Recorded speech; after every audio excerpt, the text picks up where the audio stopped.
Aloha, and thank you everyone for joining in once again for another broadcast. This broadcast in particular, we weren't able to live stream it just due to technical issues, but another broadcast nonetheless through Paradigm Shift Central. This is a Conscious Media Creators Support Squad Circle thingamajig. My name's Brendon. It's been a while since we've done one of these. I'm super excited just to be able to do this event as practice, to be able to be here with some fellow amazing conscious creators, to get to hang out with some friends, to be able to get to meet some new people, to be able to help others connect with other awesome conscious creators, and for us to just be able to share a little bit about what being conscious creators means to us. And yeah, just being able to share a little bit about our passions, our challenges, our inspirations, and just kind of allowing the conversation to flow from a very heart-centered place. So I'm just going to bring everyone up here on gallery mode, and you guys can just kind of like wave to the camera and say hello to all the other people who may be tuning into this in the future. And yeah, we do have a few people here that do have to leave early. And with that said, I'll just kind of invite us into just like a really brief, just kind of like moment to just kind of connect in with our breath, like literally just kind of short and sweet into 1 minute. And then we'll pass it over to, sorry, I feel like I'm still going to screw up the name, even though I've done my best. Is it Andrenlina? Is that, did I get it somewhat right? Close enough, Andrenlina. And then Tiare, we'll pass it over to you as well. And then from there, we'll again just kind of like go around the circle. And yeah, it's been a while since we've done some of these. For those of you who have tuned into the past, normally we broadcast them, but today we're just figuring things out. And yeah, you guys know that my life's been pretty busy being a dad for the past little while, and I'm excited to be able to just gently bring back a little bit more of the routine with these event broadcasts. And so this is really just practice for myself, and again, just a chance to be able to connect with some awesome creators, and yeah, just be able to bring ourselves back to the heart space. So if you guys want to join in just for a moment here, just go ahead and close your eyes. And literally, we'll just take less than a minute to just allow ourselves to connect in with our breath. Nice, gentle, soft inhales through the nose or the mouth. Nice, soft, gentle exhales through the nose or the mouth. As we invite ourselves into this place of softness, just allowing ourselves to be able to invite in connection with gratitude, gratitude for the space, gratitude with the people who we share this space with, and gratitude for the calling that we have all heard that has brought us to where we are now. The calling of service, the calling of wanting to be able to help make this world a better place, the calling of wanting to be able to help lead people back to the magic of their own hearts. What is it that has called us here? Where is this journey leading us? Allowing ourselves to just lead from a place of love, and to be able to allow the mystery to unfold before us with each step, with each breath. Just take another breath here as we just allow ourselves to just carry this awareness of gratitude with us into the discussion. So just take a couple more breaths. Nice big exhale, a bit of a sigh if you need it. And one more gentle breath.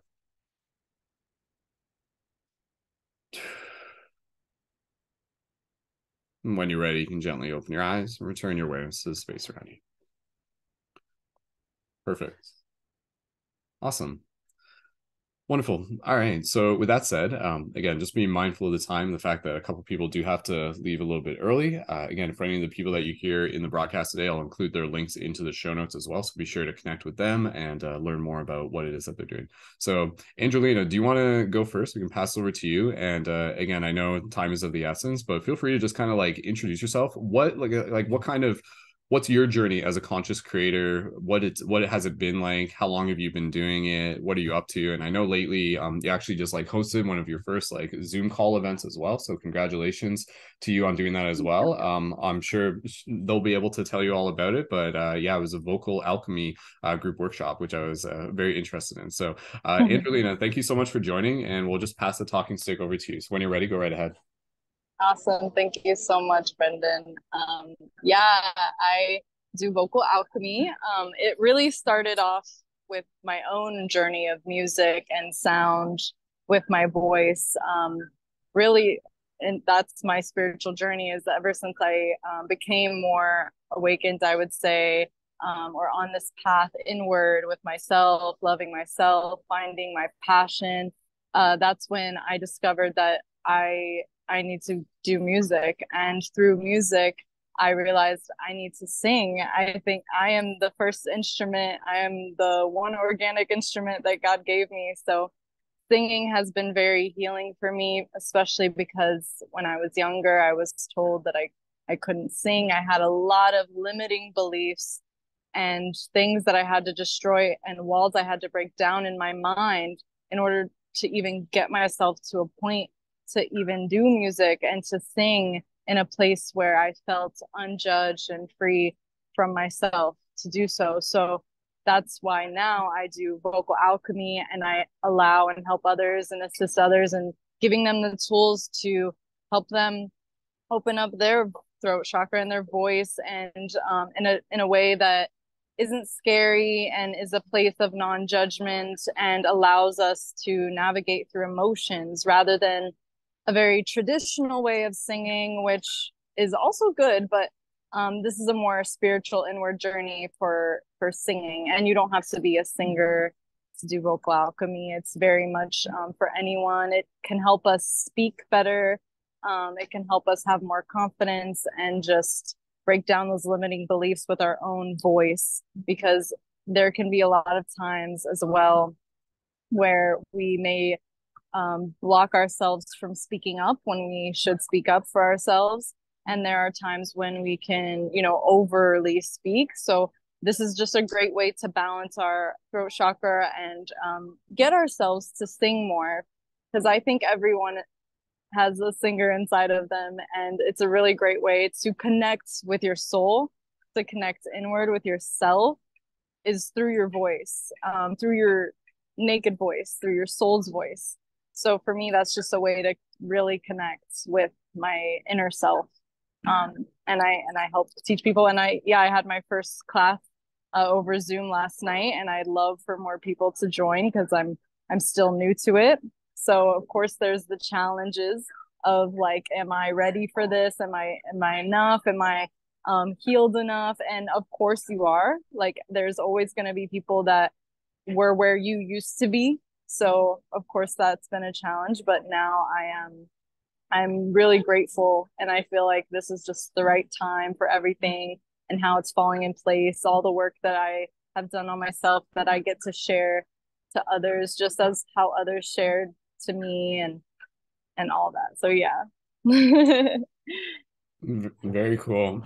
Well, again, Thank you. congratulations on hosting the first event. That's a wonderful first step. And again, for anybody who's looking to connect with Andrenlina, I posted the link for them into the show notes and just into the Zoom chat, and it's andrenlina.music as well. And yeah, again, it's interesting because I think so much of what we'll understand from a lot of what we're doing is that each of us are kind of using different modalities to help the people that we're serving kind of like break down limiting beliefs, because so much of kind of like what we see with the our friends and family and strangers around us, they've kind of like created this like matrix within their mind that says like, oh, like I'm not powerful enough, I'm not worthy enough, I can't do this and that. And so by leading by example, and something as simple as using the voice, of using song, is such a powerful way that again anybody can be able to connect through. And I love the idea that, and again I think this will relate into what other people do here, is that it really brings in the element of play. And the element of play is such a powerful tool for us to be able to again just kind of like break down those inhibitions and really just again bring it back to the heart magic. So Andrenlina, thank you so much. Again, I know there's definitely more to talk about. I know you literally took time from your break at work to be able to join us today, so I appreciate that. Is there anything else you want to share real quick, and then we'll pass over to Tiare in a moment? Um, I I mean, that's all I have to share really, and you really summed it up very well. Thank you so much. And I really hope to reconnect with all of you. So please reach out to me. I am more than happy to connect. Thank you. Awesome. Thank you. Thank you again. Wonderful. And Tiare, with that said, again, I know time is of the essence. And then after that, for anybody who's sticking around, we'll kind of draw this out over the next 90 minutes, give or take. Tiare, we'll pass it over to you. And Tiare, I'm so grateful for you to be here. Esteban's here too. Welcome, Esteban. And yeah, we'll pass it over to you, and you can share a little bit about who you are and what you do as a conscious creator and how you serve, and anything else from your heart that you'd like to be able to share in this space. So Tiare, welcome, and when you're ready, go right ahead. Aloha, everyone. Thank you for having me here. I've been a licensed massage therapist for probably going on 7 years now. And now I've incorporated more. I'm doing more sound healing, more Reiki. I'm using more tuning forks and incorporating that into my body work. So it's not just physical, but more energy work. Because a lot of people have a lot of trauma that are deep, and it's not just physical, it's just coming out in the physical. So now I do a combination of modalities now with my sessions. And also, I'm an Akashic Records reading. So I do that separately. I don't do that together because it's a lot. But I do Akashic Records reading for people who want to know what their purpose is or what's holding them back, or things, their ancestry. They have a lot of questions. So I just do intuitive sessions with them. And it's a really beautiful experience. Some people are scared. They've never heard of the Akashic Records. I just did my first Metaphysical and Health and Wellness Expo last December. And a lot of people ask, what are the Akashic Records? I've never heard of the Akashic Records. I have to explain. Well, it's the database of where all your files are kept, your soul has gone through in this life and beyond. And I tell them it's a gentle, beautiful experience, only calling on higher vibrational beings. It's not going to be anything spooky or dark. And a lot of times, most of the times, people are just very happy afterwards, and it's very uplifting and beautiful. And that's what I'm here to do, is just elevate, and to help people remember the power, the joy that comes from from their soul, the light, how much light that not just comes from me, but comes from everyone else. So I just want to share what I have, share my gifts, share my love, share my joy, share my light. And that's why I'm here, is to co-create, elevate, and to connect and network with all you beautiful souls. So yeah, that's what I'm doing here. Beautiful. Awesome. Thank you, Tiare. And again, let me just check in. How much time do you have until you have to head out? Because I know you have to head out Uh, early. 5 more 5 more minutes. minutes. Okay, well, we'll just give you a chance to just kind of bounce some ideas back. What do you feel like, in kind of a broad picture? And this is something that we can continue to talk about as a group as well. What do you feel is needed right now? Like, if I were to just kind of like ask you that, like on a grand scale of just kind of like individually, collectively, society, spiritually, what do you feel is needed right now? And again, how does that kind of relate back to the calling that you're answering through the services you provide? What is needed from the collective? Um, what is needed from the collective? So since we're talking about the heart space, so coming from a place of unconditional love and surrender and trust. Trust, I think, is huge, to trusting the process, removal of fear, doubt, and anxiety, because a lot of us still work with that. Yeah, a lot of people still wake up with anxiety and wondering, fear of the unknown. So I think bonding and banding together, trust and surrender, and working together, and just you may not know exactly what's going to happen, the uncertainty, but just trust and just know in the heart and soul that when you know that other people are going through the exact same thing you are, that you're not alone. And it's to trust the beautiful process of what's happening now, and to be in the present. Beautiful. Awesome. Is there anything else you feel called to share? Again, we can direct people to your Instagram and what you do, or just any message out there for maybe the other conscious creators to keep in mind as we navigate. um that we've got this, that uncertainty that we have, again, the fear, the unknown. Oh my goodness, I just came back from this retreat, and I'm like, how am I going to put this into reality and go back into the 3D world? And how am I going to just stop asking so many questions and just do it? Just do it, just go for it. We've got this. So yeah. Awesome. Well, thank you again. I'm glad you were able to join in when you were, and I know we'll be doing more of these. So I look forward to being able to just kind of like connect and dive deeper into these conversations. You're heading out in a couple minutes, then I assume. Yeah. Yes. Cool. Awesome. Well, thank you, Tiare. And for Tiare, you can connect with Tiare on Tiare. Do you want to pronounce your Instagram handle? Oh, at Moy Lehua, it's Moelehua. It's a sleeping lehua blossom. So yeah, Very that's what it good. is. Moy Lehua. Thank you. Awesome. Thank you. Thank you, Tiare. Beautiful. Thank you. Awesome. So again, as we just kind of move forward from here, there's a lot that, again, just taking a moment to just kind of like step back and, even for me to just kind of like jump back into the space. It's been a while since I've hosted one of these events. The last one that we did was in November, and again, as River has been growing through the first year of his life, I've been doing my best to kind of like do events. And honestly, even when River was younger, it was easier for me to do events because like his schedule was more consistent. Like he was basically just a potato a potato that like poops and stuff like that. So his needs were a little bit different. But now his like sleep schedule's all over the place. He's running around. He's constantly like needing more engagement and everything. So again, as much as I was eager to just be able to like start like doing events like as much as I could, the universe was calling me somewhere else, and it was calling me into the presence of just like being a father and really just kind of sinking into that. And in a lot of ways, I just had to, this is me just kind of like sharing a little bit of where I'm at, and I'm doing this so as we go around the circle, you guys can share where you're at. Again, it really just allowed me to just kind of say like, what, like a part of my journey as a conscious media creator is being present with where I am now. Like I think sometimes we can feel a little bit of guilt if we're just like, well, it's like, if I'm not posting like every, few days or something like that, like, am I being a conscious creator? Like, am I fulfilling this role? But again, a conscious creator isn't just like what we post online. It's like being conscious of the fact that you are a creator, like right here and now. And then how do we bring that with us into the digital space? So I think, even for myself and everything like that, there's a little bit of shame sometimes when it comes to just the idea of feeling like I've been like absent from the digital community space and stuff like that. But as soon as you start talking to other people, what I find is that so many people are just like completely understanding of the fact that we're all human. We all have stuff that we're juggling and handling, and this world is even more chaotic now than perhaps what it was even just like a couple of years ago in some bizarre way. And maybe that's subjective, but at the same time, as much as it's chaotic, it's also equally incredibly more beautiful, it seems, and everything's just kind of like blossoming in multiple directions. And so, for me, my journey as a conscious media creator, so much of it has been oriented around the service that I provide through hosting these spaces, and a big part of that over the past while has been absent for me. So for me to just be able to like gently get back into hosting these spaces is a lot like flexing a muscle.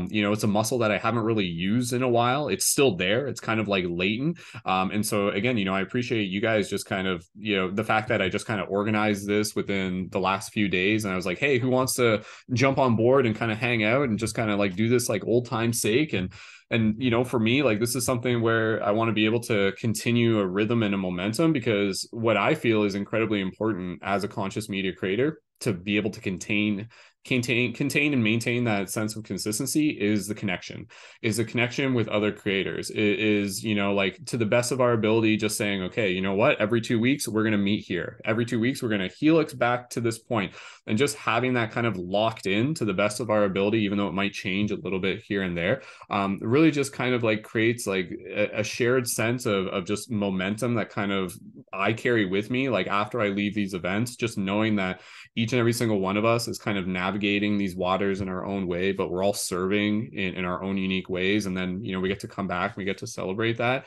It's very meaningful to me, because I think when we are kind of living as islands, it can be very disheartening. It can be very, isolating. It can be very challenging to be able to navigate this. And as humans, like, we literally, we need community. Like, we need each other. We thrive off community. It's not just this idea that it takes a village to raise a child, but like, it takes a team to shift collective consciousness. And so, I'm excited to just be able to get back into the rhythm of these. I'll share a little bit more about kind of, things that I'm planning on working on and stuff. And truth be told, like, I'm still figuring it out, man. Like I'm and I think for me right now, I'm just kind of, I'm mapping out kind of the course that I'm going in. But at the same time, I accept the fact that being gentle with myself is very important, and just taking it one step at a time is going to help me kind of like get back into that path that, again, will eventually just become second nature and everything like that. So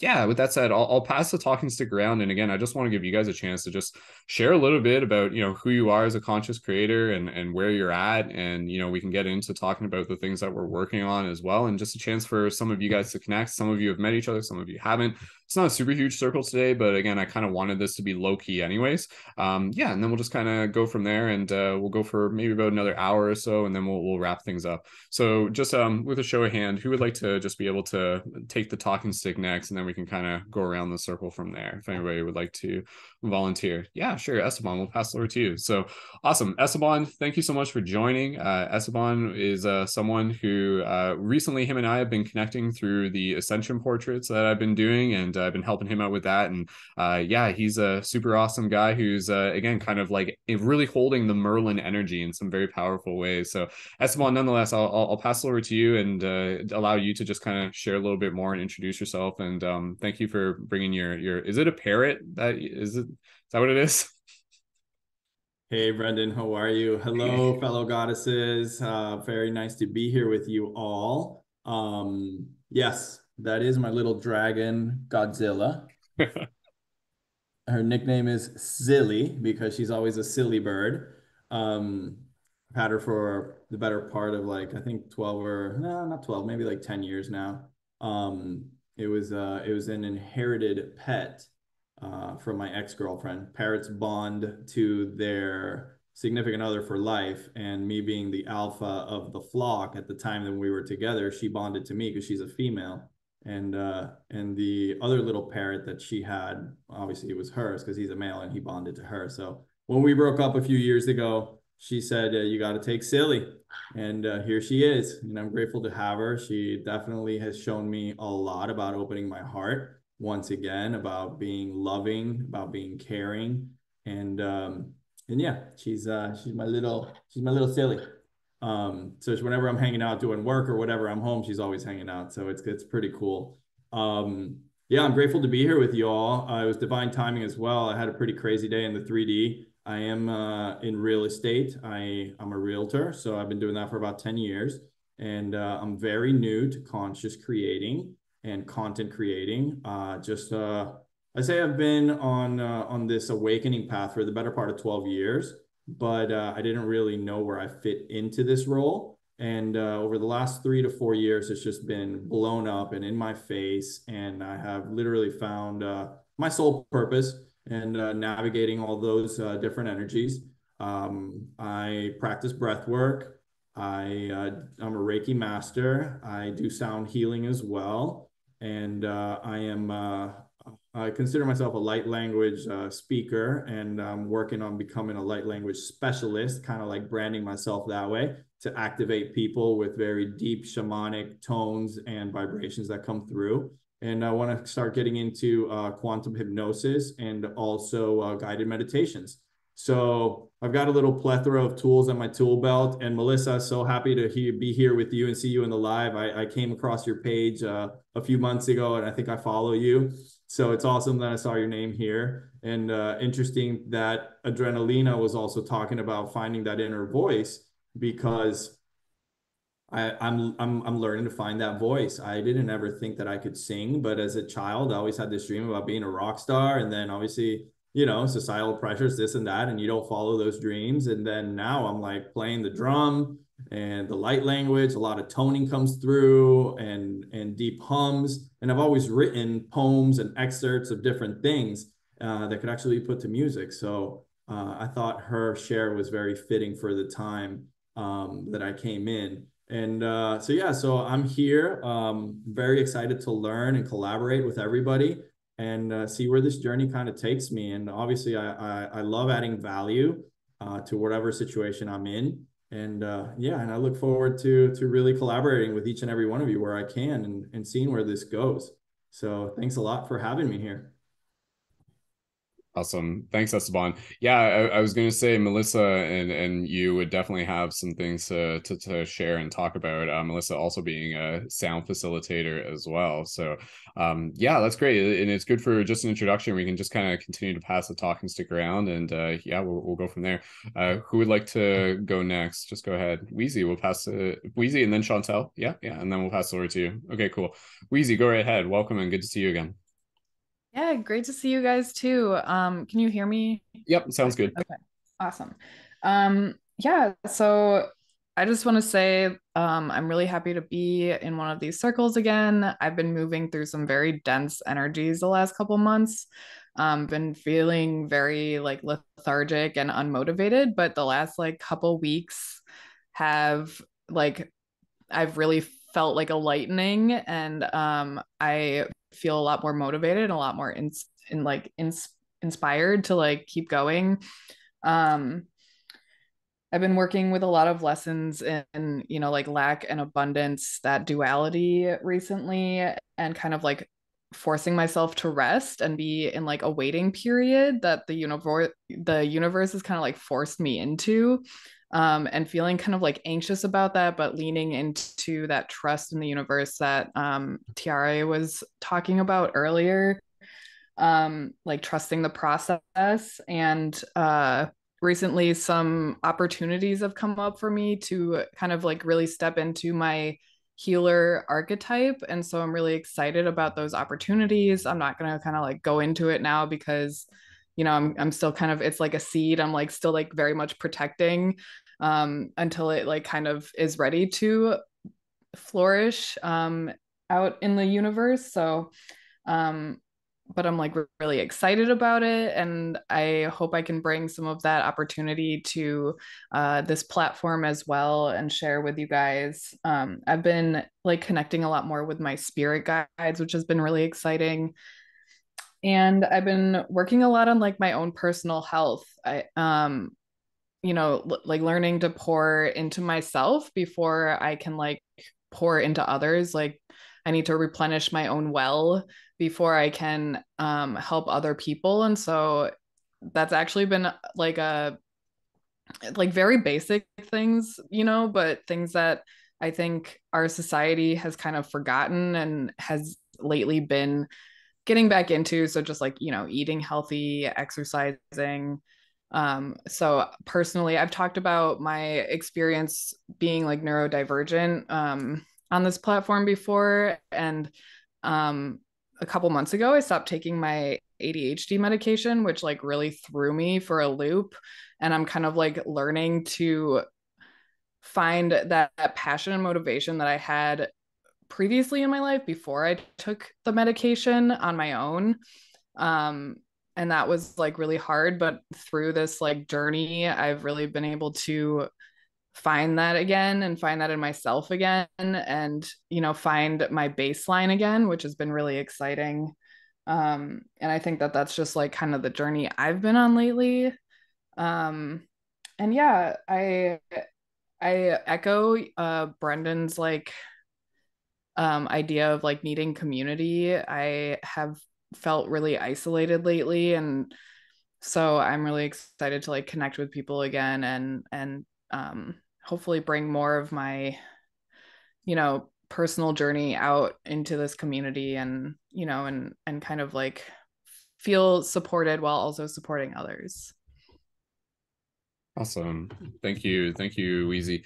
And again, sorry, I think I might have been on mute there a little bit earlier, but I apologize. But yeah, no, again, I feel like I agree with Weezy in the sense that, maybe it's just like the winter season or something, but definitely every time that we kind of go from like winter to spring, there definitely is a shift from kind of like hermit mode to blossoming mode, which I'm definitely looking forward to and already like starting to embrace. Like you can already feel it. Like every day I wake up and I'm just like, one day closer to summer, like here we go, like let's hang in there and everything, because it can definitely be challenging and isolating during those winter months. And yeah, I'm just excited to just be able to again just give other people the chance to benefit from the creation of this space and the other spaces that we're creating here as well. So yeah, it's really cool.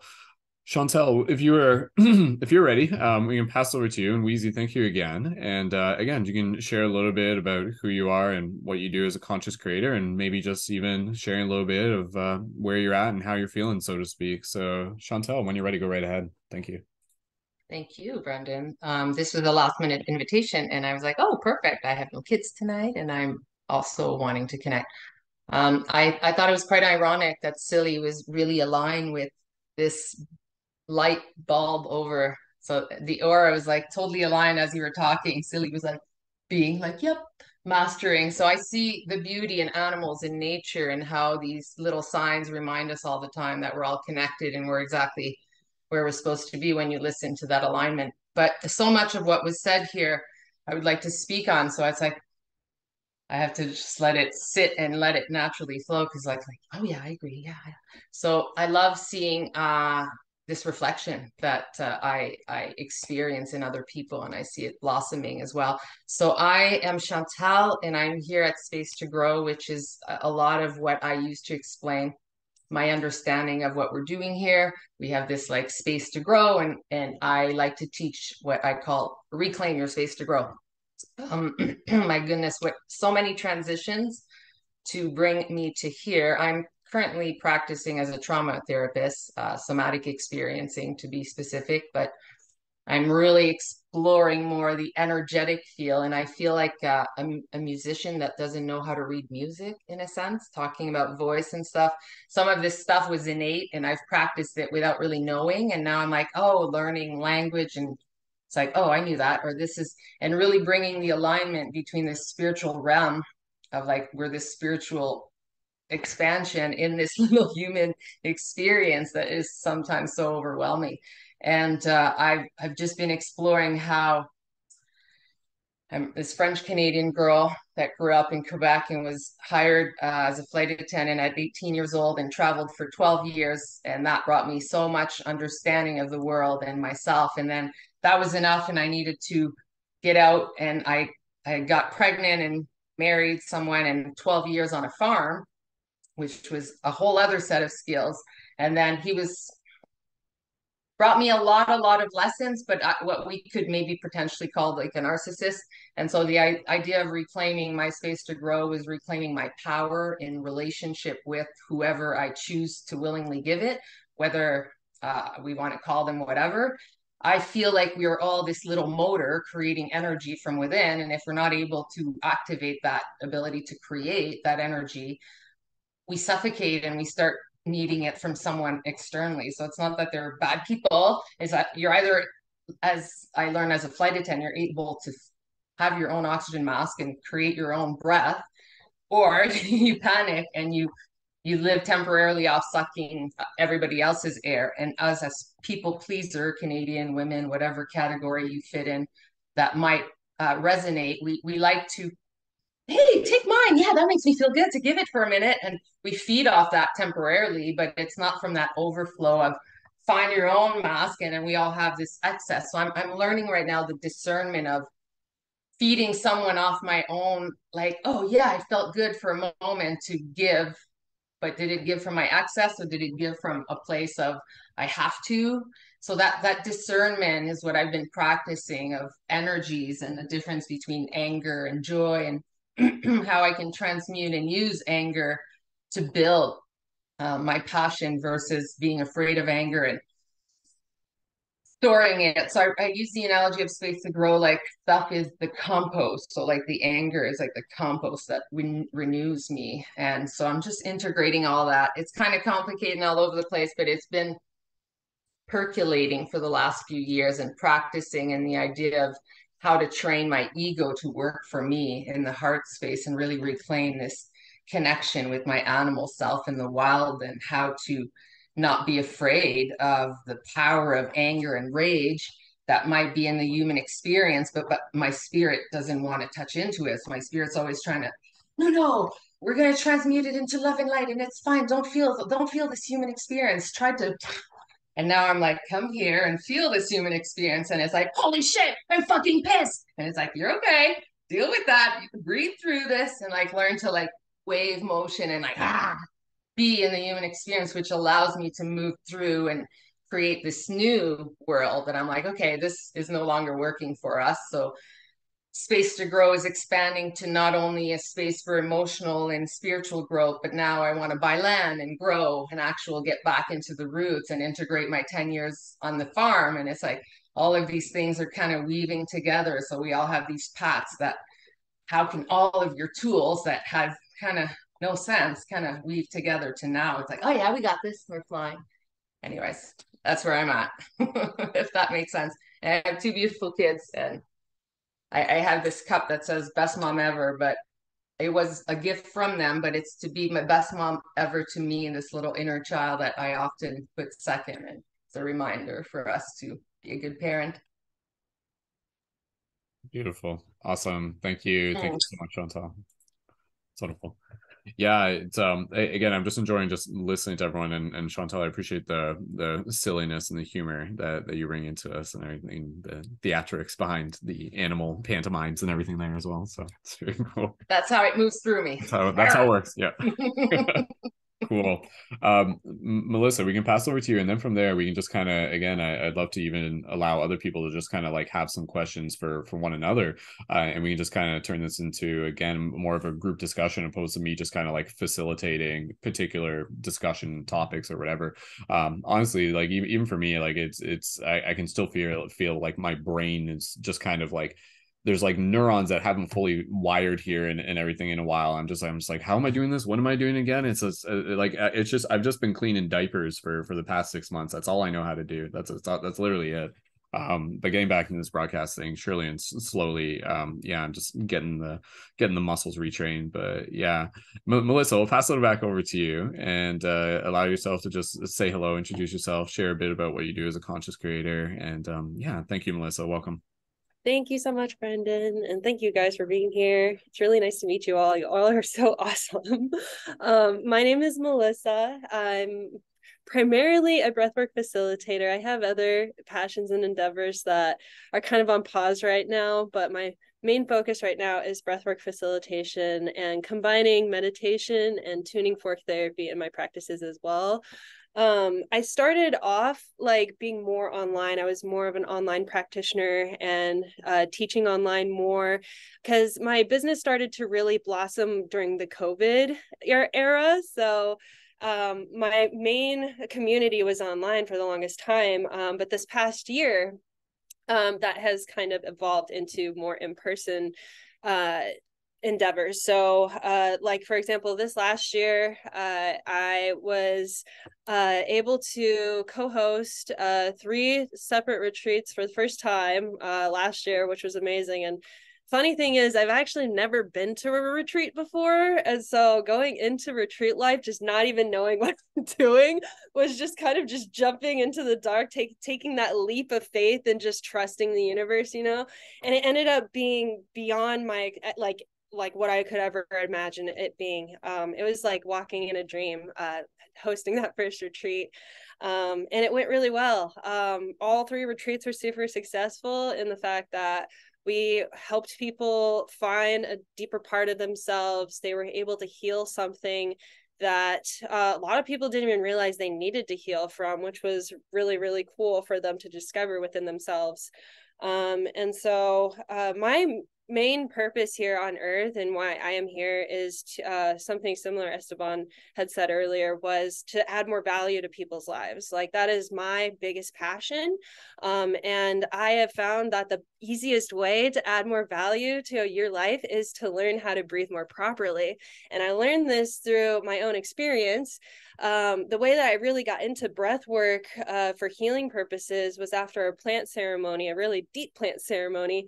I learned that I was breathing improperly. And this was during a time when I was like super depressed, super anxious. I was agoraphobic.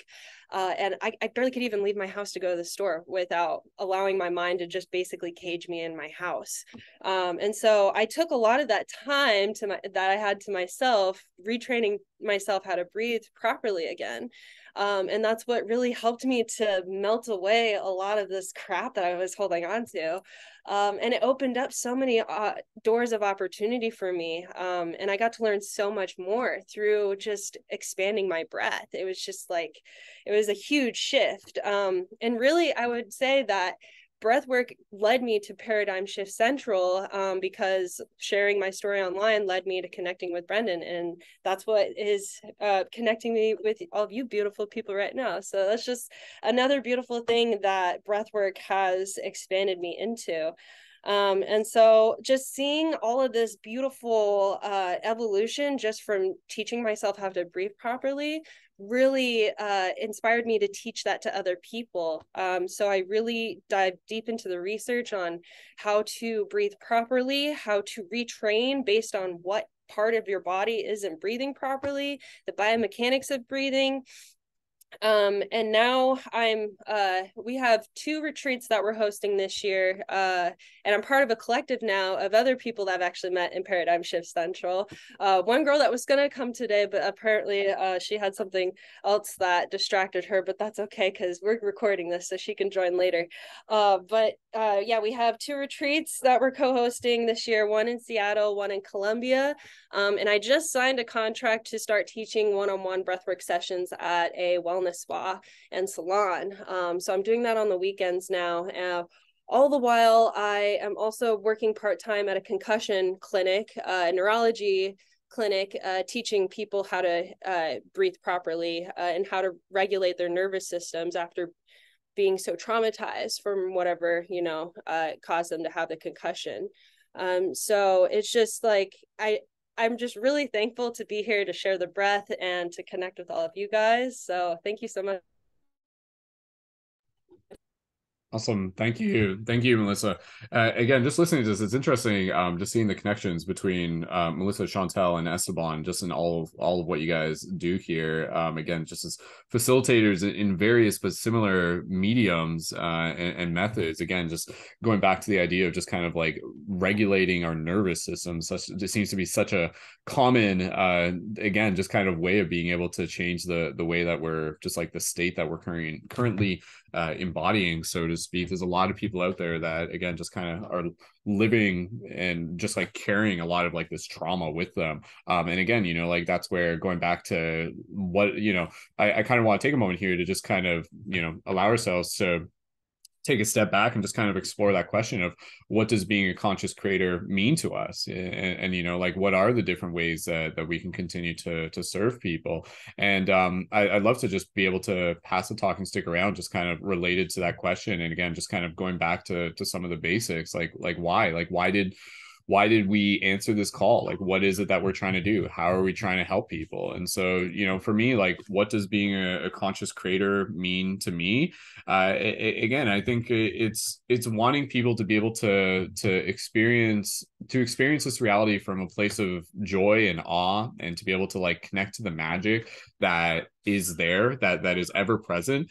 And yet, again, you kind of like look at this world around us and you look at the programming, and it's so just like heavily ingrained, this idea that it's just all about like consume physical density, this like fear, good, bad, it's one or the other, it's nothing in between, pick your sides and everything like this. But again, I feel like the reality of this life is much more fluid, it's much more tangible, it's much more malleable. It's something that through my own experience and my own personal spiritual connection and awakening over the years, it's understanding this idea. And I kind of go back to this, it's like we are the dreamers awakening within the dream. So for me, being a conscious creator, it's kind of acknowledging the fact that we are sleepwalking to begin with, like even ourselves, like we are constantly in and out of kind of like this unconscious programming. And that's kind of when you think about it, it's just like if there were no conscious creators, if no one was doing what we were doing, like what would this world look like? I mean, that's a very interesting kind of like conceptual conversation. And I think it would be, it would probably be more or less, just kind of like what the news tells us it is. And so when we become conscious creators, what are we creating? We're creating an alternative story. We're creating an alternative way of being, an alternative way of seeing, a paradigm shift in a lot of ways. So, and again, and with this, it's also the concept of healing. I think again, it's healing is a part of the journey, and it's not even, and I feel like healing isn't always the most accurate word to explain kind of what we're going through. But again, I feel like it's not, sometimes it's healing, but then sometimes it's just making the unconscious conscious. It's making the unconscious conscious enough to be able to kind of like remove the programs and then realize it's just like, oh, we were never broken to begin with. there was just kind of like something in the way. There was something that maybe just needed to be reassessed or reevaluated. Again, it can be subjective and words can kind of have a limit on that. But yeah, I wanted to just be able to pass the talking stick around and just give us a chance to kind of reflect and also be inspired by hearing kind of like the shared calling that each of us have answered over these years. Is, you know, what does being a conscious creator to mean to you? And again, it's serving one person at a time, but in serving one person, you're, you know, if you change, if you it's changing their world, which changes the world, which I think is, you know, kind of like this very like bodhisattva approach, is that, you know, it's like when you're helping one person, that person can blossom and they can help other people, and we don't even fully know. And I think sometimes being a conscious creator is just kind of like, we know we want to help, we don't fully know what that is always going to look like. We're just kind of like following where spirit leads us, but also kind of navigating the ship consciously. It's a bit of both. It's a bit of just kind of like intuition plus consciously making those choices. And then again, and through this process, it's just knowing that, you know, we want to help make the world a better place. We want to help people like connect back into that joy. We want them to be able to like live from that place of excitement and bliss. And again, and much of what I'm doing, especially now as a father, and this is going back to even way back when I started, it was knowing that not just what I do, but what we do was literally something that would have a ripple effect through generations, you know. And I think, like all of us here, we're just not the people, we're not the souls that came here to just like sit back and do nothing. And I think it's challenging, because I think at times we do just kind of want to like give up and throw in the towel and say like, screw this is too much, I don't want to do it. But again, you know, it's also being a conscious creator, I think, is understanding that my story is not separate from your story, and each of us are kind of carrying this story together. We're moving this story forward together, and each of us is kind of like different like tendrils that are reaching in different directions. Like Melissa will help people that I'll never know, Chantal will help people that I'll never know, so forth and so on. And then when we help each other, it helps us help others, so to speak. But anyways, just kind of babbling on here. But what do you guys think, if you were to take a moment to reflect on that? What does being a conscious creator mean to you? And take that how you will. Yeah. Whoever, yeah, go ahead, Weezy, and then anybody else, you can just kind of jump in as we go. Go for it. It's amazing just like how, like, this is kind of connected to what Chantal was saying, and how like our paths and how they weave together so well sometimes. It's just like what you were saying, Brendon, is like exactly. So the opportunity I have coming up is to work in something called healing focused care. And so it's like really taking that idea of like healing and breaking cycles, and that, you know, we all have these like multitudes within us, and we are not ever just like one thing. And so there are people, you know, who have embodied one of these multitudes for their entire life, and they don't understand that they have the possibility to shift who they are and be a better version of themselves. And like that's the opportunity of the work I am hoping to get into. And so like just everything you were saying just like fits so well with that opportunity that is arising for me. And it really just shows me, you know, like the universe does have my back. Like and this is the opportunity I've been waiting for. And so I'm like really excited now to like really jump into that and work to like break these cycles that we have gotten caught in as a society. And like I just think that that's really really exciting. And I just want to thank everyone here for like kind of like, you know, letting the universe speak through them so that I can see that that is the opportunity that I'm meant to follow. It's very special. Thank you, Weezy, and congratulations to you as well, everybody here. Just a nice little congratulations on Weezy. That was good vibes. Yeah, that's awesome, man. And again, you know, it's I'll just say this, and anybody else, you know, feel free to, if you want to reply directly to Weezy, please by all means, as we pass the talking stick around. But just one thing that came to mind is the idea that I feel, you know, for me personally, speaking from experience, but I'm sure others can relate to this. You know, like when I'm when I'm serving, it really helps heal me in a lot of ways. It's kind of like this old axiom is that like when one teaches, two learns. When I'm serving, it allows me to kind of like remember who I am, to allow myself to show up in a way where others can serve as a mirror, where they can see me, and maybe they can be like, whoa, like Brendon, thank you so much for doing this, or whoever it is, not just me, but like anybody can say like, thank you, Chantal, for doing this. Like I really needed this. You really made a difference in my life right now, today, in this moment. Thank you, thank you, thank you. And then like and being in that space of somebody else just kind of like acknowledging the fact that like, here I am just kind of like willy-nilly, just kind of like following my will and whim and just kind of showing up, but wanting to do it to be able to help other people. And then when someone does that, kind of like something lights up inside of me and be like, oh, like that's who I am. Like, that's who I am. Like, that's like, who am I? I am, like, I'm not just a conscious media creator. Like, like I don't know. It's hard for me to put into words. But for other people, and again, this isn't just for me, but for others, it can be like, you're a source of inspiration. You're a hope of, you're a beacon of hope.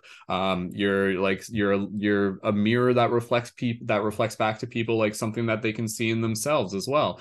And so, like I feel that even for me, especially over this past year, I've kind of been going through, and you guys can tell me if you relate to this, and I don't know if it's just me, just because I've been a dad, but if not, you guys let me know. But it's kind of been this term that I've referred to as the long night of the soul. So not necessarily the dark night of the soul, but the long night of the soul, in the sense that like over time, and because I was like so invested in being a dad, that my identity as a dad was being like forged, and that was like this whole thing taking place. But as a result of that, I felt that there was like this other identity that I had as a conscious creator and a community facilitator, and a person who's like made all these YouTube videos, that I was just like moving farther and farther and farther away from. And then it would get to the point where, I would, every now and then I would like see an old video that I did, and I'd be like, I barely even recognize that person. Like I would almost be seeing it as if it wasn't even me. And I'm just like, and a part of me would be sad about that. And then I would just be like, whoa, that feels so distant. But at the same time, part of the reason why even literally just doing this event here right now is to help me kind of like reconnect and rekindle that spark. Like even if that was me like a year ago or 2 years ago or 3 years ago, and I look at that and I'm like, holy shit, man, like I was making some awesome stuff and yada yada yada. And and I'm like, look at me now, and I'm just like, oh, I'm just a dad that's just kind of like doing dad stuff and everything. But it's just like, but I can be more than that. We are multidimensional beings. Like yes, I am a father now.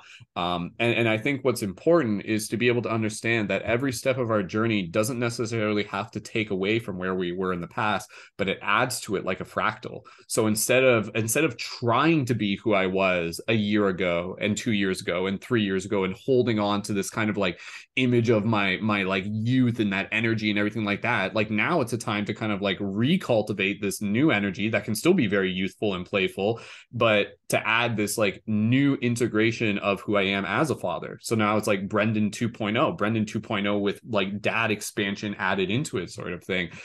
So I think it's important for us to kind of like, to see who we have been and the ways we have served, and to be able to kind of like integrate these new parts of ourselves, which at times can often include a lot of, if we've been to it, a lot of like heavy, shadow work, call it what you will. But again, I think everything that we are going through, when integrated with conscious intention, is something that we can kind of like add to the fractal of who we are evolving into. And I think it's going to be one of those things where for a lot of us, if we're not there now, we're on our way. And then once we get there, we'll look back and we'll be like, oh wow, like that's why things happened the way they did. And who I am right now like really feels like in alignment. And so I think it's kind of weird, because it's like, I have to remind myself that like this is the quote unquote, like this is the perfect reality. Things are unfolding as it's meant to. Have faith. Like I hear myself saying these things time and time again, and sometimes it can be very hard to kind of like believe that or feel that, or find the motivation in that when you're just like even in survival mode and you're just trying to get food on the table and stuff, and be like, oh, that's bullshit, man, like that's not going to pay my bills and stuff like that. And again, I think it's kind of it's half and half. We're kind of like, we're these spiritual beings that are very much ingrained in this physical reality. And I think what I have found, and I'll just say this and I'll pass it back, is that, you know, over the past like while, like going through these challenges, these very 3D matrix oriented challenges, as much as at times I can find myself being sucked into the vortex of the drama that they create, the Maya that they create. It also, with like just like a single thought, can kind of like instigate the opportunity for me to be able to really reflect, and through like a conversation with Lacey, or just a conversation with myself, to really allow myself to be brought back to like what is real, like what is really real. And what is real is, you know, like the shared connection between Lacey and I, and our love for one another, and again, and even just like my connection that I have for like my desire to want to be able to be a creator and a storyteller, and then like that relationship, like the relationship that we share with ourselves and the people and our passions. That's what's real. Like no one can take that away from us. So I think it's important to just kind of sometimes use like the drama and the Maya that we get sucked into to actually prompt us to be able to be like, whoa, take a second, step back, like remember what's real, remember like what's really real. And it's like this felt present moment, and to remind ourselves of how through our conscious will, it's up to us to integrate it. Because I think part of maybe what makes this journey a little bit different and challenging in a lot of ways, and I think some people will kind of like go in different paths as a result of this, is that we still have to kind of like direct it. We still have to steer the ship. It's not going to integrate itself. Like we almost have to like consciously make that choice to want to be able to decide who it is that we're going to be. Because if we don't, then we kind of like slip into the slippery slope, and then we just kind of become like an echo of who we once were. And I think that's a sad story for a lot of people. They kind of they get sucked into that. And I think the difference is that, you know, it takes a lot of will to be able to do that on your own. As humans, what we need is another person to kind of turn around and reach a hand back, and to say like, hey, like, I got you. Remember what's real. Remember who we are. And then we kind of pull ourselves out of the Maya, and then we kind of like get back into this. So, yeah, again, that's just been a part of my experience. Does that resonate with you guys? Does that make sense? And again, feel free to just kind of chit chat, and we'll go into. So interesting what you're saying. Chantal, yeah. But I love, because I remember going through it with having kids and creating space to grow, and having these different vibes of like, and for me, it was the expectation that I was supposed to be the tree. I was supposed to be strong. So you're this conscious creator over here, you're this tree, and it was blooming, and it was like all pruned up and amazing. And then you have this baby, and this becomes this new priority in your garden that you never visited before. And so I'm not, as he goes to visit somewhere else, but that conscious creator area of your life is definitely not going to look the same a year later. It's knowing, living on the farm, I know that weeds are very, very resilient. So we have to be more resilient than the weeds and the things that are coming and encroaching. So containment, even in trauma work, it's like the containment. You have to create a safe containment to do this without thinking I'm going to get invaded, and just meet yourself where you're at. If it's a new seed, then be the seed, and don't worry where you were the tree. That's still strong, but don't try to be the tree when you're the seed. Meet yourself where you're at in the process of growth. And so if we're all experiences this new earth with, you know, it's the end of the world as we know it, but to find this I feel fine, it's all about finding the breath and finding what is fine here, like beautiful moments like that. And you come back to the priorities. It's like, okay, my garden in Conscious Creator can get pruned and can look great again, because the skill is there. All the things are there. It's been sitting there while you were doing this part of your garden. So trust me, it grew, but it gets back. Like today, just talking like this, I bet you're just chop, chop, chop, chop, chop. And it's like, oh yeah, I know this, riding a bike, I know this. But meeting yourself where you're at and not expecting the garden to stay the same without touching it for a year. It's going to grow, it's going to change. Doesn't mean it's bad. It just means it's growing. And then you shave, life happens. But not to be afraid of the shit. I keep reminding people more and more and more, because life is hiding in plain sight. The shackles in our brain, it reminds me of Forrest Gump, and how he didn't even know that he could live without these shackles. And he had to get attacked by a bunch of kids and bullies and rocks in order to push himself outside the limit, to free himself from these shackles. And so this is kind of how I see it. we've been conditioned to be kind of trapped with these beliefs, limiting beliefs that doesn't make me run free. And then I need to literally get attacked outside my comfort zone, run, Forrest. And that's kind of what's been happening in the last few years. We're attached to these beliefs, comforts, and all of a sudden they're taken away. And it's like, oh, I'm okay. Oh, there's my breath. I got this. At first, like we're in the shock and the transition is always uncertain. But the more we focus on what is certain, and it's like, I still have life here. I still have these four walls in this moment. My kid is still alive. That gave me a breath. And then you can expand from there. But if we go beyond that, that's where the nervous system is like, ugh. So we got to learn to shake it off a little bit, these braces, and look at life rocks as freeing us in some sense, as much as they hurt. Recognizing who's throwing rocks and who you need to run away from, but also embracing the freedom that you find along the way, if that makes sense.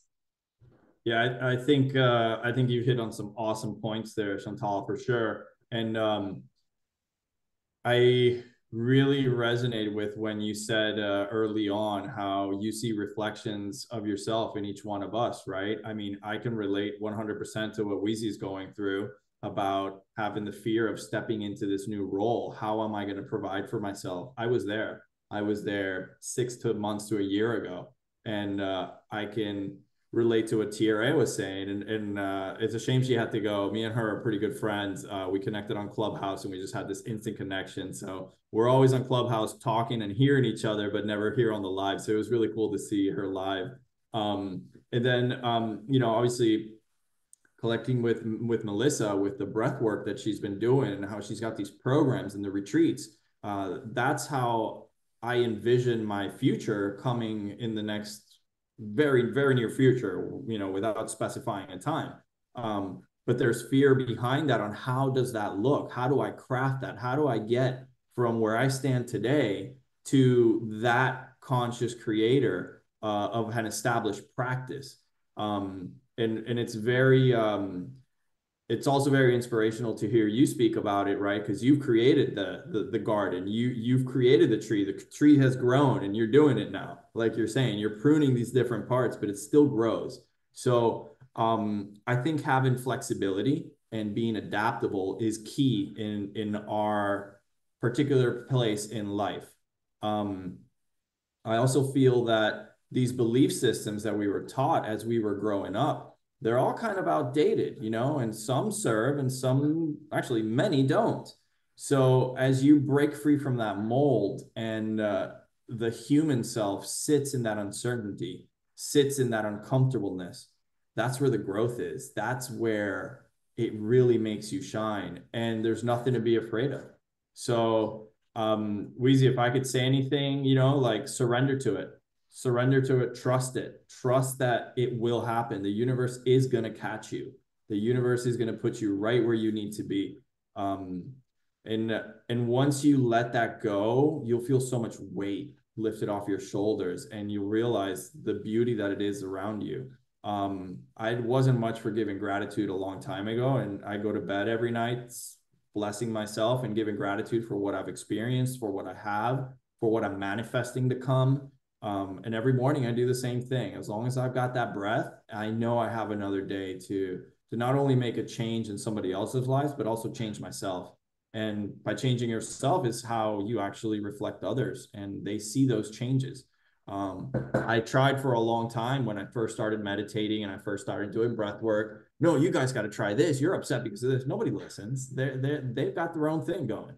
But as you change yourself and all of a sudden you start emitting that energy, people are like, well, what are you doing? How are you not being bothered by the news? Well, first, half the news is fake anyways. So don't even watch the news. Worry about what you're doing. And it's kind of like a spin-off. Your energy spins off into everything else and it's contagious. So yeah, keep doing the work, trust, do your meditations, definitely connect with yourself and you'll get there. You'll get there. And I've learned that, in the last probably like 6 months to how to really surrender.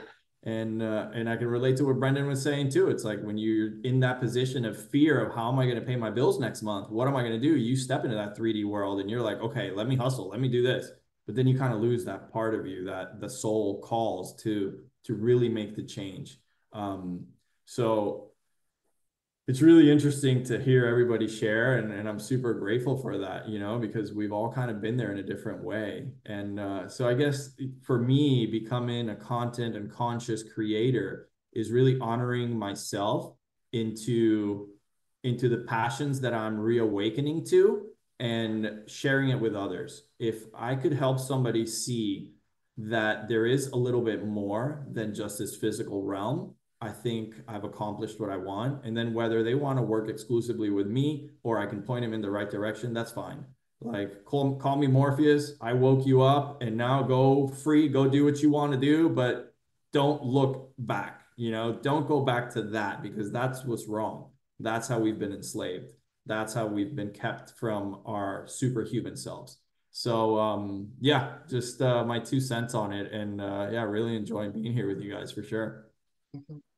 I forgot to speak on your transition, actually, because I did something very similar when I left Air Canada to start doing therapy. People didn't understand. I was a flight attendant for 12 years, $65 an hour, traveling the world, free passes. And I knew in my heart, I was like, no, it's not for me.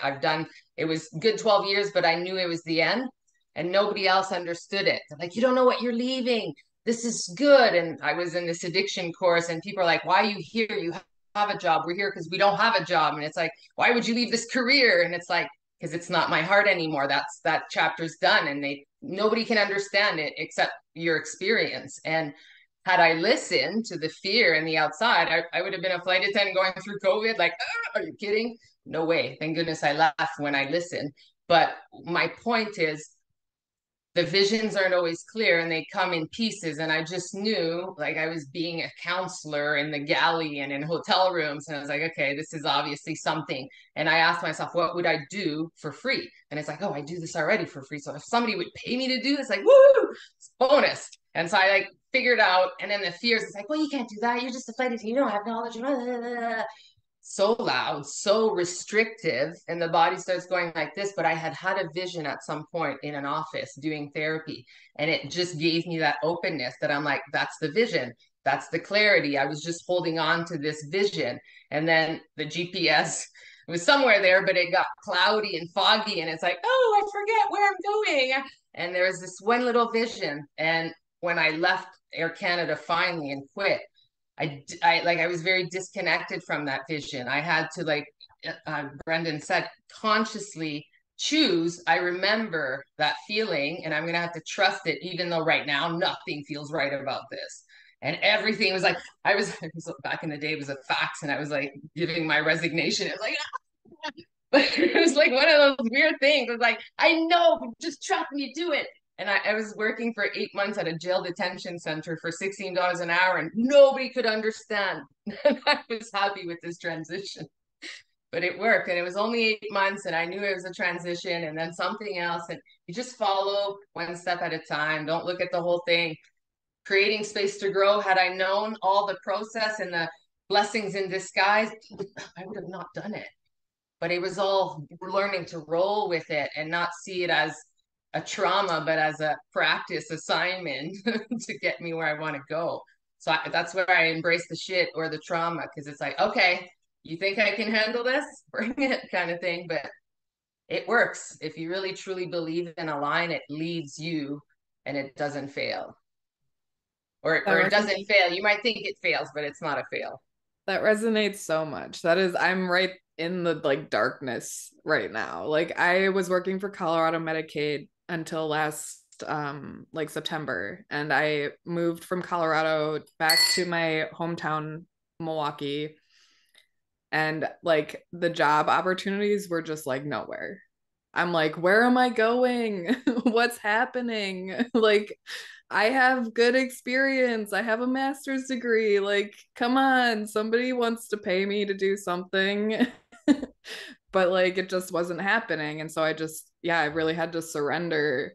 Like Esteban was saying, I really had to surrender to that, like, trust in the process, trust in, like, it's going to come when it's ready to come, and the opportunity will arise when it's aligned with my heart. And I'm getting there finally. I often go, let me be your puppet. You know my skills and you know who needs my help. So just like, don't make me try to choose, bring them to me. And I never seek clients. It's not something that I'm working for. And so I really believe in the magnet of it, because when my capacity is in there and I'm like in my down, it naturally, my calendar opens up. I don't have the fear of the money because I know, oh, it's time to rest. And while I'll be ready, it's going to come back because I'll open my energy. And every single time it's like, okay, it's like the seasons, right? It's a space to grow. In the winter, maybe you're hibernating. You need to reset. It's not the time to be growing your best flowers, or so just trust in the cycles and the process. And when you get that inspiration to, even if it's like this, just do it.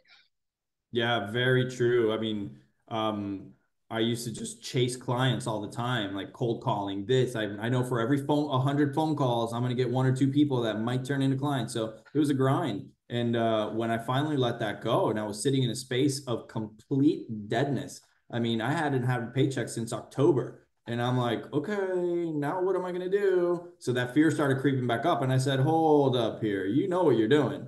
This is the space that I created in order to pursue these spiritual gifts and the path and what my soul is calling to do. And I shifted the mindset, and all of a sudden I'm attracting, and I no longer chase, like Chantal was saying. I magnetize and I attract. And when it's ready, I can feel the ebbs and flows of the circadian rhythm of how the human genome kind of operates. And if I feel it building, okay, here we go. It's going to get busy for a little bit. And when it's here, you ride it out, you spend your energy, you still ground, and then all of a sudden, there goes the ebb. And all of a sudden, now you have downtime to recharge, reset, refocus, adapt, align, and then here it comes again. So yeah, it's very much being in the flow state, and it's uncomfortable at first, but then once you realize it and it clicks, you're like totally good with it, and you're just going. So it's a beautiful Important part place. you said is to recharge, though. That's the part we're missing. We go down and we start panicking. We think it's going something wrong, and it never will go up again. But if we look at life like, if you go down, don't put the brakes, because you need that momentum to keep going. But you also need to be okay with the downtime and rest, other than panic, because then we don't have the new energy to go back up. So it doesn't actually go. And I see it's not coming back. It's like, because you're not ready. You didn't charge. Reset. Totally. Yeah, that was one thing for me. I have to keep reminding myself that I was like so burnt out. Like even just from like 4 years working at Colorado Medicaid, I was so burnt out. And so like that recharge was like really important to me. And now I felt the energy coming back, and all of a sudden the opportunities are just like springing up for me everywhere, but also ones that are like so much more aligned with not only my heart, but like I can see how my experiences in the past like aligned with these new opportunities, and how those experiences have really set me up for these new opportunities. And so yeah, I totally agree with what everything you guys are saying, and like learning it to not just see it but and trust it, but understand it a lot better. That's again, just taking the time here and just listening to everyone. It's really beautiful just to hear, because I just feel like there's a lot of valuable reminders coming through right now. And yeah, again, it's just like, as conscious creators, like what can we do to be able to just kind of show up in the best ways that we can. And I think being able to cultivate a wisdom of kind of like how cycles ebb and flow, and like what it looks like and feels like to kind of like be quote unquote like at our best, and understanding like how to be able to kind of like optimize our uptime, opposed to kind of like having like unexpected downtime, and to be able to, and a part of that, kind of like what Chantal is saying, is to be able to understand is that like to embrace the downtime when it's there, and then with that kind of like propel ourselves back up into uptime. Because I feel like it's, as conscious creators, we can kind of imagine this vision of kind of like, it's like, okay, like what does a good month look like? Maybe that looks like like posting like 4 times a week and hosting a live broadcast every now and then, and connecting with clients and creating videos and doing this and that. And I think, you know, for each person kind of like finding their own rhythm, it's totally possible. And I think, again, it's something that, you know, naturally comes just through the process of like knowing ourselves and knowing it on a deeper level, kind of like how to be able to acknowledge patterns of resistance that kind of arise in us, and to kind of, again, constantly be doing that work of making the unconscious conscious. Because again, I think it's so easy for us to kind of get like sucked into these cycles. And so like as conscious creators, you know, like we want to be able to do that. We want to be able to embody consciousness. We want to be able to embody awareness, and then we can be able to say like, okay, like, you know, like what's in between me and my productivity right now, and that's usually, it's something internal that we can adjust. It's something that we can, there's always a move that we can make, you know. So I think it's kind of being able to just be versed and educated in the ways of how to be able to just kind of like take care of ourselves as a regular routine, as an act of self-love, to the point where our cup is more full than it is empty, so to speak. Not to say that there won't be days when it'll be empty. That's a part of the journey. But again, you know, like for me, like if I were to kind of like visualize what being kind of like in my like ideal energy as a conscious creator, a lot of that begins just with kind of like my physical vessel. It begins with exercising. It begins with eating. It begins with breathing. It begins with connection. And it really goes back to just kind of like reflecting on my own needs and making sure that those needs are being met. And again, you know, I think in you know, the journey that I have as a father, obviously there's a priority, and that's part of my challenge, is the idea that, you know, like sometimes my needs don't come first. As you can imagine, River definitely has like a lot of his own needs. And kind of what we were saying earlier, it's like, you know, the last thing I want to do is kind of like beat myself up for, you know, like, oh, not having posted more or not having done more broadcasts. I mean, the fact is, you know, like in my experience, like taking care of a child and raising a child is like of like the utmost priority. Like this is a mission from God given to me, and that is the first priority. And then at times like that creates like its own sort of yin yang experience where it's just like, okay, I'm doing my best to be able to show up as a dad, but you know, like this is also, you know, how am I balancing this with all the other things that I'm trying to do and the things that are, you know, going to support the family and everything like that. But it's changing, and it's changing not just because of time, but it's changing because of my perspective of the experience. And so again, you know, like as we move forward through any of our journeys, through my journey as a father, all I can do is look back on the experiences that I've been through and do my best to just be able to know that I showed up the best way I could at the time. Not to say that that was the best way that I can ever do it ever, but at the time, that was the best way I showed up, because that's who I was in that moment, with my capacity and with my available resources, so forth and so on. But to look back on that and to carry a sense of pride in just knowing that like this too made me stronger. This too made me wiser. And kind of what Chantal was saying about like the Forrest Gump analogy of kind of like losing our chains and trimming our bushes and everything like that. You know, we look back and we're just like, man, if we didn't go through those challenging experiences, we wouldn't know that strength was inside of us. And that's what we want. We actually want that. That's how we grow. That's how we expand. And again, and I think as conscious creators, what we want to be able to do, and this is very, very, very important, is to be able to take the time to be able to integrate the awareness of that experience so that it becomes wisdom, so that it becomes something that we can pass on, you know, rather than just kind of like be like, oh, okay, that happened and on to the next thing. To be able to kind of like really take time to be able to sit down, to be able to write it out if you need to be able to talk to someone if you need to be able to put it in a video if you need to, literally just as a practice, to be able to reflect and be like, well, what did I learn? What have I been going through? Who's going to answer here? We'll keep an eye on it's and I think your son, he was like, no, as you're saying. Yeah, that's his new favorite thing. I was just going to say, we'll set a time limit and we'll wrap this up in the next 10 minutes and we'll end the circle there. But yeah, you know, literally just having this circle right here, right now, is super powerful because again, I wanted to do this as a way to not just connect with you guys, but to be like, dear universe, like give us a chance to be able to hear what we need to hear. Like, because again, you know, it's like spirits kind of talking to each other through one another. And these conversations are so important.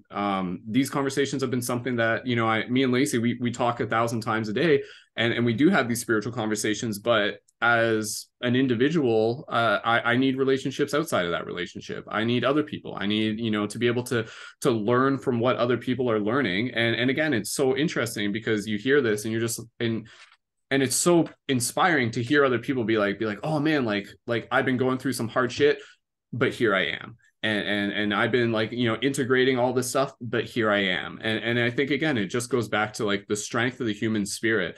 And you look at so much of what being a conscious creator means. And again, there's going to be different kind of stories that we're going to be telling, but so much of it is just helping people realize how strong they are, how capable they are, how resilient they are. And that's kind of, you know, like as a conscious creator, not just for others, but for myself, you know, the word that I really want to be able to embody is vigilance. You know, vigilance is kind of like this term that I really resonate with, because it's kind of like this idea of like, you know, being like very just like tuned, very aware, very, you know, just kind of like having a method that you can go back to be able to assess a situation and really be able to consciously take those next steps, opposed to just kind of like flying by the seat of your pants, so to speak.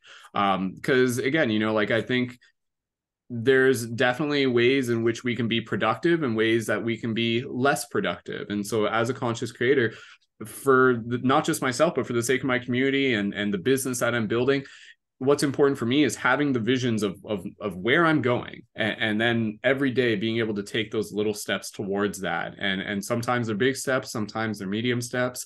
But again, just knowing where I'm going is super important, for me, even if I don't know exactly what that's going to look like. And even right now, I can say, like, from my own experience, as I'm getting back into being more present online, I still need to take time to really just be able to sit down and have those conversations with myself. What do I want?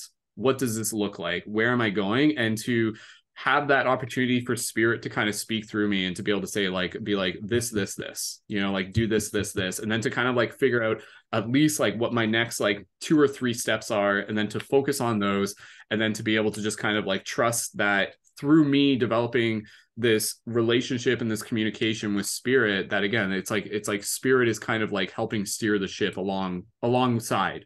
And it's my job to be able to practice kind of like creating that space to listen, that space to grow, so that I can kind of again integrate what is coming through from spirit, what is spirit asking of us, and how can we be able to put it into action. Because I think again, when we're at our lower points, it's you know, the spirit, the voice of spirit can be something that can just be like a distant whisper. So how can we kind of like take those moments each day to really just kind of like connect in with our heart, and to really just be able to just kind of reflect and be like, well, what does spirit want me to do today? You know, and then to just really allow ourselves to be guided in that. It's complicated, man. Being a human is a very complicated thing. No one really gave us an instruction manual for this. A lot of us are just kind of like figuring it out. So I think just being, again, very gentle with ourselves, but then also taking inspiration from the fact that we're all figuring this out together is very, very inspiring. And I think as conscious creators, when we are real and raw like that, that's the thing that a lot of people will really connect with, you know, like the authenticity of the fact that all of us are working through this, but then at the same time being able to kind of like lead by example, to be able to say like, hey, look, even though I'm still figuring it out, I have the courage to be able to take that next step, and I'm showing you a little bit about what that looks like, and I hope it encourages you to take that next step too, you know. So anyways, that's just a little bit from my heart. But yeah, let's just go around the circle a bit, and we'll kind of move into some just like closing thoughts or messages. Does anything I say, if anybody wants to reply to it, please by all means go ahead, or if it resonates, please, or echo it back in your own words. I mean, I can definitely say that once you start awakening to your multidimensional self, yeah, the human experience can be difficult. And then we start to alienate ourselves, right? We start kind of going, I don't relate to people the same way. People think that I'm there, but I'm not. And I know for myself, being a male in this community was pretty lonely for a very long time. There's a lot of divine feminine that is way more open to talking about these topics than masculine. So yeah, I felt very alone for a long time. And then not until probably about 2, 3 years ago, I connected with a bunch of other men that were in the same boat. So the community started, and I started feeling a little bit more accepted. And I'm grateful for all my divine feminine friends and goddesses that had helped me along the journey. But it was difficult. And something that I think is huge to understand is that we're not alone. We are here to support each other. We're here to help each other grow. We have an understanding that a lot of people don't have. And yeah, so I mean, listen, anytime any one of you wants to chat or wants to bounce ideas off of me or anything like that, hit me up. Hit me up on Instagram. I'm here to help, like definitely never feel that you're alone. Like Brendon said, we've all gone through similar experiences in one way or another, and we can definitely share and grow from that. So yeah, I think the communities that we're building are amazing, and that's what we're here to do. We're different than 99% of the population, and we got to embrace that. And that's how we change the system. That's how we change the world, and that's how we create our new beautiful reality. Thank you. I love that. As you say, Sorry, beautiful reality. I just wanted to throw in one quick idea and then over to Chantal. Yeah, again, like as conscious creators, like community and connection, like that is what we are doing in one way or another, whether it's through like a single video and the one person watching that or events. Because when you look at like what the world needs right now, there's a lot of lonely people out there, man. There's a lot of people that just do not have anyone to talk to. And so again, like whatever that dialogue may be, whether it's just like silly and fun or serious or just inspirational, I think, as conscious creators, like that's something to just keep in mind is like, what is my service? My service is connection, like, and how do I offer that in the different ways I do? Anyways, Chantal, back to you. Yeah, no, beautiful. And I was gonna respond to what you're saying. And every morning lately, I've been doing my gratitude meditation prayer with water and really the elements and greeting the water. But I have my vision board and it says, "What next now?" Because I always jump ahead in my vision. And it really is about coming back to now, one step at a time, and listening for me, because my brain and you've seen a little bit, it always gets ahead, it gets too excited. So it's always this practice of like, what next now? I know this vision is amazing, but to get there, what next now? And that one little, like, breaking it down to, as you said, even if it's one video, but I'm really called to host groups in here, and I've been wanting to do groups for men, and I'm hearing you talk about it's a lonely community, and I get it. And I have my partner who is a beautiful masculine with a lot of emotional capacity, and there is a need, and I've attracted so many male clients that want to do the trauma work, and I think that there's a lack of space to go because you look in this book, it's not 411, but it was some kind of local like service book, and it had nothing for men, and it was like made me really upset. There's kids, there's elder people, there's women, there's couples, there's families, there's no men support group. And I was like, what the hell, why are they excluded? And I feel drawn to really just like, what next now? It's like, even this weekend I have this beautiful space and I keep being called to host circles for men, so I think I'm going to do it. Just going to host it. I have multiple men that said, "I'll show up if you do it." I just don't send the invitation and set up as you did today. Just set it up and show up. Whoever shows up, shows up. Just freaking do the invite and show up. Whoever's supposed to show up will always show up. And it's I know. and as you mentioned this, I'm starting to collaborate with somebody that's on Instagram, and we are actually doing a 2 weekend kind of like 3 hour workshop geared only for men, because she's in a very similar position as you. She constantly attracts men, and she's like, I don't know where to send them. And when we connected, we did past life regression on myself, and some really beautiful things came through. And she's a mother of seven men, seven boys. She's got a mission with the divine masculine for sure. Exactly. So she's like, I don't normally do this, but I what I've seen from Spirit and what I hear from Spirit and what you do with your integrity and who you are and what your role is, you're here to create these circles. You're here to facilitate these junctions for men to come together. So she's like, yeah, let's do this. So we're putting it together. You'll start seeing the offerings probably in the next like week. And we're going to see how it goes. So please, when you see them, feel free to share. Send anybody that that might be willing to connect in that sense and be willing to hear about either past life regressions on themselves. We'll do a group thing like that. She'll guide us in a meditation. We'll be doing activations with light language and then music as well. So it's going to be great. And that's going to be the first time I'm ever going to do anything like that. So I'm a little bit like, ooh, there's like a little bit like reservation, but at the same time, I'm super excited. And I'm like, all right. And Brendon created some images today that were amazing. So yeah, those look great, Brendon. And yeah, we'll keep working on a couple of those and start doing that. So it's going to be great. Well, if you'd like to bring one event here as well, this is a shared collaborative studio, which I don't think Esteban's in London, just to confirm. Oh. I'm in Florida. You're in London? Oh, well, it's a bit of a drive. It's a bit of a... And you in the UK, in London? London, Ontario. Okay. We're in the same city. Yeah. We can plan something for the middle or the end of the summer. You never know. Well, you come this way, although I like Florida too, but in the summer, we'll stay in our area. That sounds great. Sounds great. I love it. Back in my flight attendant years, I was like, sure, I'll see you next week. Now I was like, there we go. It's been a while. Yeah, that's awesome, Esteban. And again, thank you for sharing that, because with a lot of as being a conscious creator, again, I think it's kind of like being able to just kind of like understand in many ways that we're a vessel, and I think if we can just kind of like allow ourselves to be open to just being receptive to like what the need may be at the time. Yeah. And I think as conscious creators, like that was always something I would always tell people about is, you just kind of like wake up in the morning and you're just like, what is needed? What is needed today for the community? How can I serve? Maybe that's a video, maybe that's an event, maybe that's a meme, whatever the case may be.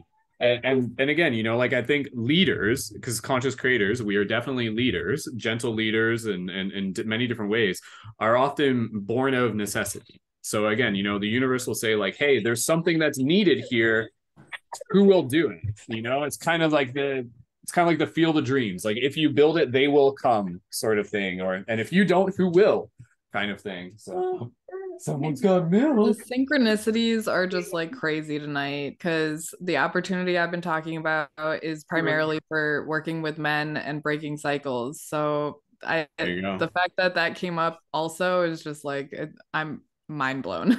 I think so. It's interesting because, and again, I know we're just getting close to wrapping up, but just kind of reflecting on the bigger stories. I feel like a few years ago, if I'm not mistaken, there was a lot of just kind of like the rising of the divine feminine. And I feel like that was kind of like a term that was being put around a lot. And there was just a lot of like feminine empowerment energy and mystical energy arising there.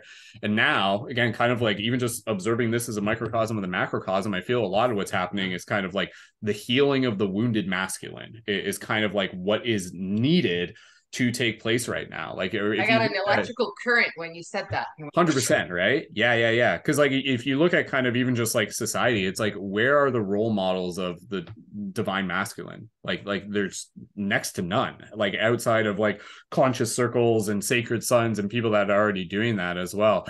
So again, like that's something that I feel all of us play a role in, because absolutely. And again, I think this is a conversation that can totally be like a whole nother podcast, and it might be something that I'll be like, hey, what, let's like, I could host a circle on that, a topic on healing the wounded masculine, and I think that would be a great topic. But again, it's kind of this idea that absolutely we all play a role in that, that it's not just like a masculine thing, because I think the feminine embodied, like the feminine archetype, hold space for the masculine archetype to be able to just kind of like receive that healing and just kind of like be in the presence of their wounds without shame. Again, this is something that is totally a conversation that I know we could totally just dive into, and I think it would be great to explore a little bit more in depth another time. But yeah, any other just kind of general thoughts? I know there's stuff coming through there, and then we'll pretty much wrap it up in the next little bit. Yeah, I mean, I'm a firm believer there are no coincidences. I mean, the people that are here for a reason. We're here together for something, and the fact that this came up, I feel that it might be something that we all need to collaborate on in the near future. We all have our skill set, we all can bring something to the table, especially holding space, whether it's on a Zoom recording or it's live. It's something we should all definitely explore. Yeah, and say yes. Yeah, my legs are always my guide. Electrical current. I used to hate my legs, okay, and because of disease, but it's what actually leads me to my truth. And as you were saying that, my legs energy. And usually in therapy, when somebody tells me something and it's like, you're supposed to follow that because my legs, and that's the moving forward. They're like, okay, let's go. Yeah. It's like, love that energy. Yeah, and Chantal, even you and I, let's keep in touch, because if you're already planning some like masculine circles at Space to Grow, again, as my availability opens up, I'd love to be able to just see how I might be able to assist with that, if not literally be there for it as well. I think that would be wonderful. But yeah, again, with part of what I like hold as a vision for what I've created through Paradigm Shift over the years, which is constantly transformed. And again, like that's where, like, even for myself, I'm like, does Paradigm Shift even exist right now? Like what is it? Like, if I'm not actively promoting it, what is it? But what it is an idea. And as an idea, absolutely, it still exists. The idea is, again, bringing together a collective of conscious creators that not only serve individually, but serve collectively.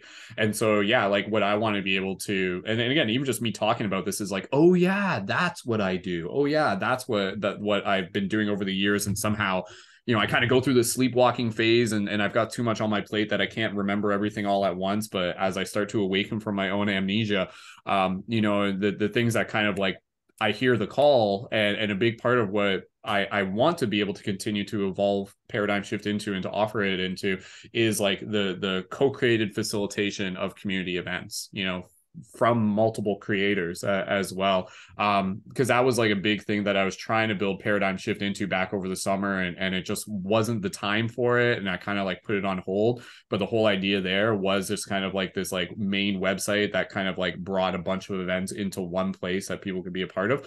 So when the time is right, that's definitely something I want to be a part of, be able to bring back, and again, just kind of planting that seed now and just kind of speaking it out into the universe, because I know, in addition to just like making videos and stuff like that, it's honestly like the in-person events have always yielded such magnificent results for community members. Like, yes, people can watch a video and stuff, but it's like when they have that opportunity to connect and talk and share and vocalize and be heard and be seen, that's when the healing takes place. Like, literally, healing it's very magical, and sometimes it's very simple, and it just kind of like happens without force. It literally just happens when you create the container for it to happen, and then it naturally begins to occur. So again, like as conscious creators, I think that's a powerful thing is, how do we create space not just for healing, but to inspire? Because I think when you create containers to inspire, healing naturally is kind of like a part of that equation as well, even if we're not like putting that out as like the forefront of what it is that we're promoting and stuff like that. So yeah, for the people here and the people in the future, yeah, just echoing that, because I do want to be able to resume that as, really continuing to grow Paradigm Shift into this kind of like hub for creators to be able to support and collaborate and network and to host events and all of the amazing things that we can do out of that. Because I think if you look at a lot of kind of like the social media and everything, there's a lot of people kind of doing their own things, and it's always been like that, and there are individual communities, but I think, again, just being able to like have that vision and that image of a team is just very exciting for me, and it just kind of like opens up a new avenue of kind of like what it is that we can do when we start combining our skill sets. And again, for me, it's like bringing together this council of light guardians, this team of real world superheroes, and kind of like bringing forth that mythos. So this is stuff that I used to talk about all the time. And again, I enjoy just being able to be here in this circle, because, it's like, when I'm on my own, I'm just like, I have so many other thoughts and stuff. But if someone were to just like sit down with me and just be like, hey, like, what's Paradigm Shift about, or something like that, and then I'd be like, oh yeah, like this is what it's about. It's actually interesting. I'll just read to you guys real quick. if you guys know, Chat GPT is like a new like AI chat bot that exists on the internet. And the other day, I actually like asked it, like what it like tell me about like my own YouTube channel. I was like, tell me about Skull Babylon's YouTube channel, and it basically just kind of said, and what Paradigm Shift is, where it's a channel that features a variety of content, including guided meditations, philosophical discussions, interviews, and videos about lucid dreaming, astral projection, and other topics related to consciousness. Overall, it is geared towards individuals exploring the depths exploring the depths of their own consciousness and expanding their understanding of the world around them. And then I like looked up the podcast and stuff. I don't know, it was just interesting because it like took like an AI for it to kind of like tell me what I used to do and to kind of like re-inspire me to be like, oh yeah, like that's what I do. That's what I'm here to do. That's what I still can do. And just because I'm a dad doesn't mean that I can't do it any less. It might just look different. That's all. But if anything, it can be even more integrated because again, this is becoming a father is me kind of like continuing to step more into that divine masculine and all of those. Again, that's a conversation for another day, but anyways, but yeah, I'd love to continue to just like keep in touch with the creators here and definitely continue to see how we can support and collaborate and grow from that as well. So let's wrap it up. Any just kind of closing thoughts and gratitude, we'll pass it around and then we'll finish it off there. So go ahead, Chantal. Well, what you were saying reminded me of how lobsters grow and how they're a soft, mushy animal in a hard, rigid shell, and they can only grow as much as they have space to grow. And when they're out of space to grow, they get increasingly uncomfortable, which is the information that you need to shift to the next step, to the next shell. But what happens, as this person was describing, is like if you're a human, you go to the doctor and they give you medication and you become comfortable in the very rigid shell and then you never cast your shell. But what happens is what it sounds that is happening for a lot of us right now is that we had to cast the previous shell. But like he says, you can't just go out into the wild without your new shell. So you got to hide under a rock for a while, create the new shell. And when you feel safe to go navigate in this new shell, then you go again. But we keep forgetting these transition times.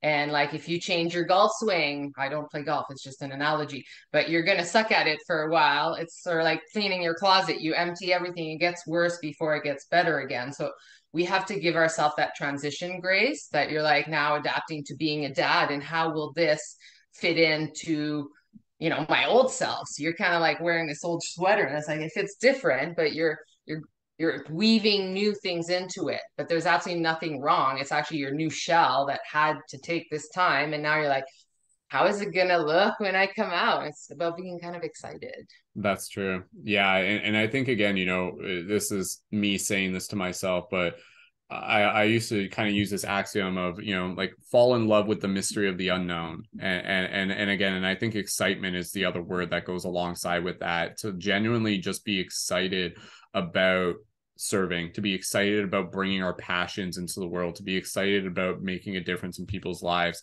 That's very, very important. And again, like I think when we're dealing with the matrix and we're on our own, it's very easy for things to kind of get dull and gray and colorless and just the story kind of changes.